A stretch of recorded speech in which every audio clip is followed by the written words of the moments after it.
Let's see this question. Consider the set x such that set of all x, x की value कुछ दी हुई है n के terms में और x belongs to z है. The number of elements in set A is, और n के बारे में यहाँ पे n क्या हो सकता है, 0 या 0 से बड़ा हो सकता है, क्योंकि फैक्टोरियल्स तभी तो डिफाइन होंगे ना जब 0 1 2 3 ऐसी कोई वैल्यूज आए. तो ठीक है, देखते हैं कि ये कब कब इंटीजर होगा. तो इसको बेसिक अपने को क्या यूज करना है, थोड़ा सा यहाँ पे पीएनसी का यूज होना है, यहाँ पे परमुटेशन एंड कॉम्बिनेशन का यूज होना है, परमुटेशन एंड कॉम्बिनेशन का यूज होना है, परमुटेशन एंड कॉम्बिनेशन का यूज होना है, और दूसरा बस इतने से अपन इस क्वेश्चन को सॉल्व कर पाएंगे. तो यहाँ पे क्या है भैया, अगर ध्यान से देखा जाए तो यहाँ से मैं इसको दो पार्ट में तोड़ रहा हूँ. दो पार्ट में देखो, ये जो फैक्टर है नीचे दिख रहा है, तो पहला पार्ट क्या आ जाएगा, n square upon n square factorial upon factorial n power n plus one, और प्लस दूसरे वाले में ये दोनों तो खत्म हो जाएंगे, और लास्ट में फैक्टोरियल एन प्लस 26, मतलब इससे फैक्टोरियल एन निकाल दूं तो वो भी खत्म हो जाएगा. तो बचेगा क्या, 14 n power 5 plus 13 n power 4 plus 10 n cube plus 123 n square plus 36 n plus 24 upon में फैक्टोरियल एन बचेगा.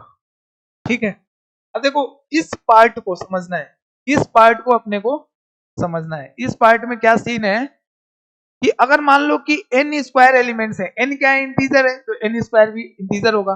अब एन स्क्वायर डिस्टिंक्ट थिंग्स है, और उसको अगर अपन एन लोगों में बांटते हैं equally, n into n plus n plus n plus n सारे बढ़ जाएंगे. ठीक है, तो एन स्क्वायर ऑब्जेक्ट्स को अगर मैं डिवीजन एंड डिस्ट्रीब्यूशन, बस डिवीजन करूं, division into n equal groups of n square different things. तो ये क्या आ जाएगा, टोटल का factorial upon size of groups के फैक्टोरियल्स का प्रोडक्ट, और सबका साइज बराबर है, ऐसे n है, इस वजह से एक n फैक्टोरियल भी आएगा. इसको मैं फाइनली क्या लिखूंगा कि n square factorial upon factorial n power n. अब फैक्टोरियल n टाइम्स रिपीट कर रहा है तो फैक्टोरियल n और आएगा. तो ये क्या हो गया, n square factorial upon factorial n power n plus one. और ये हमेशा इंटीजर होता है, क्योंकि ये नंबर ऑफ वेज है ना, डिवीजन करने के कितने तरीके हैं, ये हमेशा इंटीजर आता है. तो ये तो हो गया भैया इंटीजर. तो ये पार्ट अपना बन गया इंटीजर. अब अगर दूसरा पार्ट इंटीजर है तो पूरा इंटीजर है, नहीं है तो इंटीजर नहीं है. तो अब इसके लिए अपन क्या करेंगे, सेकंड पार्ट को चलेंगे प्रूफ करने. तो सेकंड पार्ट अपने पास है क्या, सेकंड पार्ट है 14 n power 5 plus 13 n power 4, 14 n power 5 plus 13 n power 4, sorry 30 n power 4, 30 n power 4 and 10 n cube, 30 n power 4, 30 n power 4 plus 10 n cube, 10 n cube, 123 n square, 123 n square plus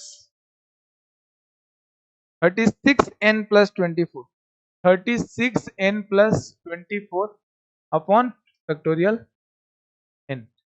ये second part है. अब इसमें अगर मैं x n की value, अगर n की value 0 ले लूं, n की वैल्यू 0 ले लूं, तो देखो इसको मैं थोड़ी देर के लिए बोल देता हूं k. तो k क्या हो जाएगा, 0 मतलब ऊपर सारे 0 हो जाएंगे, बचेगा 24 अपॉन 0 फैक्टोरियल. तो ये 24 के बराबर आएगा, इंटीजर है.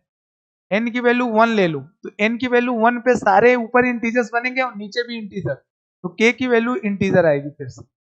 ठीक है, n की वैल्यू 3 ले लूं, तो k की वैल्यू फिर से क्या आएगी, 3 पे देखो 3 पावर 5 और नीचे आ गया 6, तो 3 भी आ रहा है 2 भी आ रहा है, तो फर्स्ट टर्म इंटीजर बन गई, सेकेंड टर्म भी इंटीजर बन गई. 3 पे 6 30 को डिवाइड कर देगा, वैसे ही 2 इसको डिवाइड कर देगा और 3 इधर. तो सारे क्या बन रहे हैं, इंटीजर बन रहे हैं. तो n की वैल्यू, सॉरी n की वैल्यू 2 लेना था अपने को. अभी n की वैल्यू जब अपन 2 लेंगे तो क्या आएगा, 2 लेंगे तो ये सभी इवन नंबर्स बन जाएंगे और नीचे भी इवन नंबर, तो इवन अपॉन 2 क्या हो जाएगा, इंटीजर. तो k फिर से इंटीजर बन गया. ठीक है, अब जब मैं n की वैल्यू 3 लेता हूं, n की वैल्यू 3 लेता हूं, तो यहां से k की वैल्यू क्या आने वाली है 140 n power 5/3 plus 30 n power 6 plus 10 n cube by 10 अपन 3 ले रहे हैं ना, तो 14 into 3 power 5/6 plus 10 into 3 power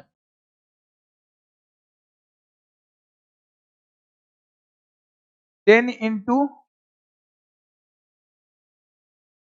30 into 3 power 4/6 plus 10 into 3 power 3/6 plus 123 into 3 square by 6 plus 36 into 3/6 और प्लस 24/6।